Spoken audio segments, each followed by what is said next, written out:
स्वागत है आपका मेरे यूट्यूब चैनल में। दोस्तों, आज के इस वीडियो में हम लोग बिहार पुलिस के लिए मोस्ट इम्पोर्टेंट जीके के 500 क्वेश्चन के जो सीरीज चल रहे हैं आपके बिहार पुलिस के लिए अत्यंत महत्वपूर्ण जो सिलेक्टेड है, उसी में से प्रश्न 1 से 30 तक हमने पहले की वीडियो में देख चुके हैं। आज हम लोग 31 से आगे के प्रश्नों को देखेंगे। तो दोस्तों, वीडियो पर कंटिन्यू बने रहिए और चैनल पर नए हैं तो इसे सब्सक्राइब भी जरूर कर दें। चलते हैं अपने प्रश्नों की ओर। किस मुस्लिम शासक के सिक्कों पर देवी लक्ष्मी की आकृति बनी है? तो दोस्तों, इसका सही उत्तर हो जाएगा मोहम्मद गौरी। मोहम्मद गौरी इस प्रश्न का आपका सही उत्तर हो जाएगा। उसके बाद आज का अगला प्रश्न है दोस्तों आपका क्वेश्चन नंबर 32 जो है, कालाशोक की राजधानी कहाँ थी? कालाशोक जो था दोस्तों, उसने अपनी राजधानी को कहाँ पे अवस्थित किया था या बसाया था? तो इसका सही उत्तर हो जाएगा आपका पाटलिपुत्र। कहाँ दोस्तों? पाटलिपुत्र इस प्रश्न का सही उत्तर हो जाएगा। उसके बाद 33वां नंबर जो प्रश्न है आपका, गायत्री मंत्र की रचना किसने की थी? तो गायत्री मंत्र की जो रचना की थी दोस्तों, तो वो है हमारे विश्वामित्र जी। गायत्री मंत्र की रचना विश्वामित्र जी ने की थी। साथ ही साथ दोस्तों, आप यहाँ ये भी जान लीजिए कि वेदों की संख्या कितनी है? तो 4 है। ऋग्वेद, सामवेद, यजुर्वेद और अथर्ववेद। ऋग्वेद सबसे प्राचीन वेद है दोस्तों, इसमें 10 मंडल हैं और 1028 सूक्त है। आप इसे भी याद रखेंगे क्योंकि ये जो गायत्री मंत्र लिया गया है ये वेदों से ही लिया गया है, जिसके रचयिता विश्वामित्र जी हैं। उसके बाद दोस्तों आपका 34वां नंबर प्रश्न है, लंदन में इंडिया हाउस की स्थापना किसने की? तो इसका सही उत्तर हो जाएगा आपका श्यामजी कृष्ण वर्मा। श्यामजी कृष्ण वर्मा इसके सही उत्तर हो जाएंगे। चलते हैं अगले नंबर प्रश्न की ओर। आपका 35वां नंबर प्रश्न है, किस गुप्तकालीन शासक को कविराज कहा जाता है? किस गुप्तकालीन शासक को कविराज कहा जाता है? तो इसके सही उत्तर क्या हो जाएंगे दोस्तों आपके समुद्रगुप्त। समुद्रगुप्त को कविराज की उपाधि से सम्मानित किया गया है, इसे कविराज भी कहा जाता है। और साथ ही साथ दोस्तों, आप डबल स्टार करके ये भी पॉइंट याद कर लीजिए कि समुद्रगुप्त को भारत का नेपोलियन कहा जाता है। क्या कहा जाता है दोस्तों? भारत का नेपोलियन कहा जाता है। यह बहुत ही महत्वपूर्ण प्रश्न है, आप इसे भी याद रखेंगे क्योंकि दोस्तों, कवि राज्य के रूप में यह ज़्यादा प्रसिद्ध है भारत के नेपोलियन के रूप में दोस्तों, कवि राज्य से ज़्यादा। तो आप इसे जरूर याद कर लेंगे, ये क्वेश्चन बहुत ही महत्वपूर्ण है दोस्तों। आपको यहाँ पे प्रश्न के साथ साथ उसके रिलेटेड जो भी इंपॉर्टेंट पॉइंट है वहाँ वो भी बता दी जाती है ताकि आपका एग्जाम में कोई भी प्रश्न ना छूटे। तो दोस्तों, चैनल पे बने रहिए, चैनल को सब्सक्राइब कर दीजिए, वीडियो पसंद आ रही है तो इसे भी लाइक कर दीजिए, अपने दोस्तों तक भी इसे जरूर शेयर किया कीजिए। चलते हैं अगले नंबर प्रश्न में। आपका अगला नंबर प्रश्न क्या 36 है दोस्तों आपका, अकबर इतिहासकारों में किसने अकबर को इस्लाम का शत्रु कहा?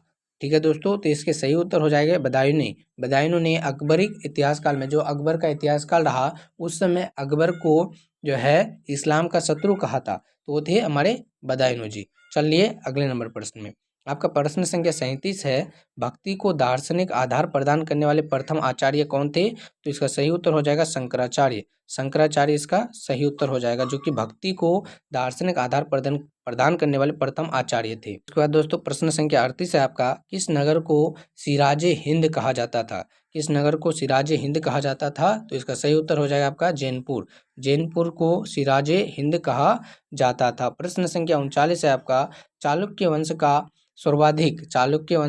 सर्वाधिक प्रसिद्ध शासक कौन सा था? तो चालुक्य वंश का सबसे प्रसिद्ध शासक पुलकेशिन द्वितीय के रूप में था। पुलकेशिन द्वितीय दोस्तों चालुक्य वंश का सबसे प्रसिद्ध शासक था। उसके बाद दोस्तों प्रश्न संख्या 40 है आपका, मोहम्मद गौरी ने 1192 में हुए तराइन के द्वितीय युद्ध में किस शासक को पराजित किया था? तो दोस्तों आपको बता दें, मोहम्मद गौरी ने तराइन के द्वितीय युद्ध में पृथ्वीराज चौहान को पराजित किया था। साथ ही साथ दोस्तों आप लोग ये भी जान लीजिए कि तराइन का प्रथम युद्ध जो हुआ था 1191 ईस्वी में, वह भी मोहम्मद गौरी और पृथ्वीराज चौहान के बीच में हुआ था। परंतु उसमें मोहम्मद गौरी की पराजय हुई थी, पृथ्वीराज चौहान की जीत हुई थी। उसके बाद गौरी फिर से 1 वर्ष बाद 1192 में तराइन का द्वितीय युद्ध लड़ता है, जिसमें वो पृथ्वीराज चौहान को पराजित कर देता है। तो दोस्तों इस तरह से आप सभी प्रश्नों को याद रखेंगे। उसके बाद आपका अगला नंबर प्रश्न है प्रश्न संख्या 41, भारतीयों के महान रेशम मार्ग स्किल रूट किसने आरंभ किया? तो दोस्तों भारतीयों के महान रेशम मार्ग का आरंभ जो किया कनिष्ठ ने किया था। किसने किया था दोस्तों? कनिष्ठ ने किया था। इसी के शासनकाल में चौथी बौद्ध संगति हुई थी, जिसमें बौद्ध धर्म का विभाजन हीनयान, क्या दोस्तों? बौद्ध धर्म का विभाजन हीनयान और महायान में हो गया था। महायान में हो गया था कनिष्ठ के शासनकाल में। तो आप ऐसे ही प्रश्नों को याद करते चलेंगे। यदि प्रश्न आपको याद नहीं हो रहे हैं तो 1 से 2 बार प्रश्नों को वीडियो को देख लेंगे। तो दोस्तों 20 से 2 बार देख लेंगे, जिससे कि आपको प्रश्न याद हो जाए। उसके बाद आपका अगला नंबर क्या वैलिस है दोस्तों आपका। गुलरुखी के नाम से कौन जाना जाता था? गुलरुखी के नाम से कौन जाना जाता था? तो इसका सही उत्तर हो जाएगा आपका सिकंदर। गुलरुखी के नाम से सिकंदर जाना जाता था।